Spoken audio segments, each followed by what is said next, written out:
Salut, je suis Salah Berkani, l'enseignant des SVT au collège Ahmed Al-Rachidi à Tétouan au Maroc. Mes chers élèves de la troisième année collégiale, parcours international, option français, les abonnés à ma chaîne Labo des SVT, bienvenue à cette séance consacrée au chapitre du système immunitaire, unité de l'immunité.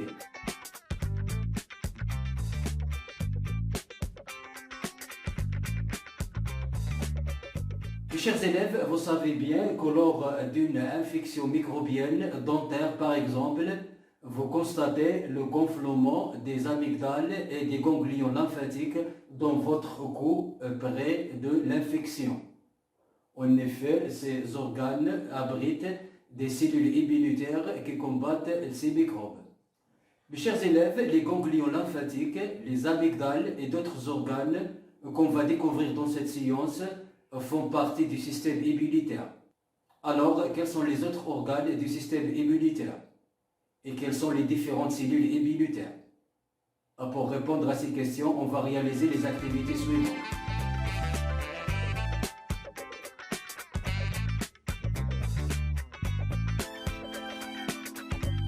Analysons et interprétons les expériences suivantes. Dans la première expérience, on soumet une souris à l'irradiation.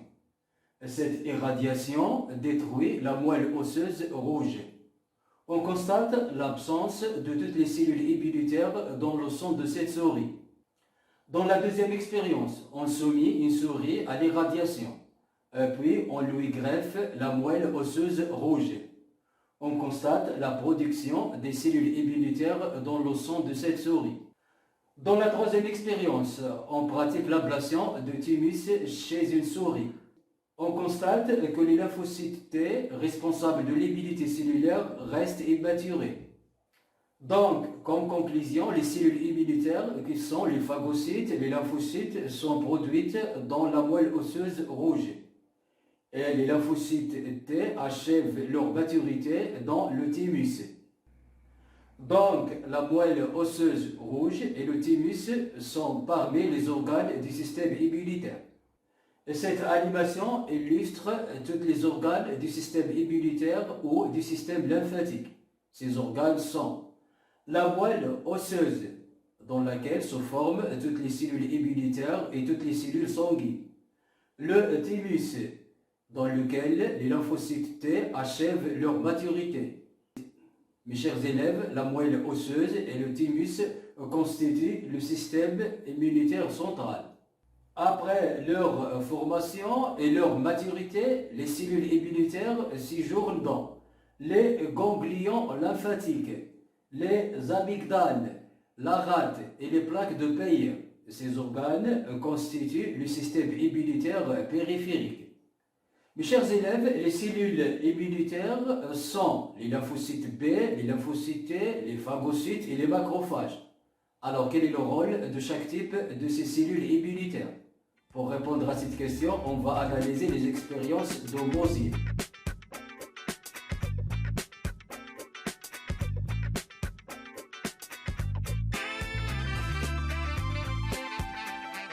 Dans ces expériences, Mosier a mélangé les globules rouges du mouton avec les cellules immunitaires des souris. En effet, les globules rouges du mouton constituent des antigènes pour les cellules immunitaires des souris. Dans la première expérience, Mosier plaça des globules rouges du mouton avec les lymphocytes B de la souris. Il constata que les lymphocytes B ne produisent pas les anticorps. Dans la deuxième expérience, il plaça des globules rouges du mouton avec les lymphocytes T de la souris. Il constata qu'il n'y a pas production des anticorps. Dans la troisième expérience, il plaça des globules rouges du mouton avec les lymphocytes T et les macrophages de la souris. Il constata qu'il n'y a pas production des anticorps. Dans la quatrième expérience, il plaça les globules rouges du mouton avec les trois types de cellules immunitaires de la souris, les lymphocytes B, les lymphocytes T et les macrophages. Il constate que les lymphocytes B produisent des anticorps. Ces anticorps neutralisent et agglutinent les globules rouges du mouton. Donc, mes chers élèves, les cellules immunitaires coopèrent et œuvrent ensemble pour produire les anticorps et neutraliser les antigènes. C'est la coopération cellulaire. Alors, comment se fait la coopération cellulaire? Et quel est le rôle de chaque type de cellule immunitaire? Observons cette animation pour décrire les étapes de la coopération cellulaire. En effet, les macrophages reconnaissent l'antigène. Puis, les macrophages sensibilisent les lymphocytes T4. Ensuite, les lymphocytes T4 sensibilisent les lymphocytes B dans le cas d'une réponse immunitaire immorale. Puis, les lymphocytes B se multiplient en plasmocytes et en lymphocytes B mémoire. Puis, les plasmocytes produisent des anticorps qui agglutinent et neutralisent les antigènes. Dans le cas de la réponse immunitaire cellulaire, les lymphocytes T4 sensibilisent les lymphocytes T8. Puis, les lymphocytes T8 se multiplient pour former des lymphocytes T8 tueuses ou toxiques et des lymphocytes T mémoire. Les lymphocytes T tueuses détruisent les cellules infectées par les virus.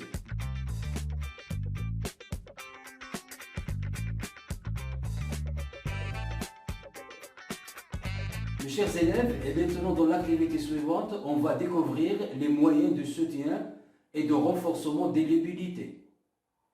Par exemple, l'hospitalisation d'une personne atteinte de tétanos pour la première fois se fait de la manière suivante. On lui injecte du sérum antitétanique, c'est la sérothérapie. On nettoie bien le fond de la blessure par des produits désinfectants comme l'alcool et le butadène. C'est l'antisepsie. Et puis, on leur injecte le vaccin antitétanique, c'est la vaccination. Mes chers élèves, ces trois opérations qui sont la désinfection, la sérothérapie et la vaccination et d'autres opérations sont les moyens du soutien et du renforcement du système immunitaire. L'antisepsie, c'est l'élimination des microbes dans les blessures avec des substances chimiques comme l'alcool, le butadène et l'eau oxygénée. La sérothérapie, c'est l'injection d'un sérum qui contient des anticorps spécifiques pour neutraliser les antigènes dans le corps d'une personne infectée. La vaccination, c'est l'injection du vaccin. Les vaccins sont des microbes ou des toxines atténuées pour sensibiliser la mémoire immunitaire contre ces microbes. Mes chers élèves, les vaccinations obligatoires pour les nouveau-nés au Maroc sont la tuberculose, la poliomyélite, la variole, la diphtérie et le tétanos. Mes chers élèves, et maintenant dans cette activité, on va comparer les propriétés de la sérothérapie et de la vaccination. La sérothérapie, c'est l'injection d'un sérum. La vaccination, c'est l'injection d'un vaccin. La vaccination a une action durable. Par contre, la sérothérapie a une action limitée. La sérothérapie pour la remédiation. La vaccination pour la protection. La sérothérapie, c'est le transport de l'immunité. Mais la vaccination, c'est l'acquisition de l'immunité.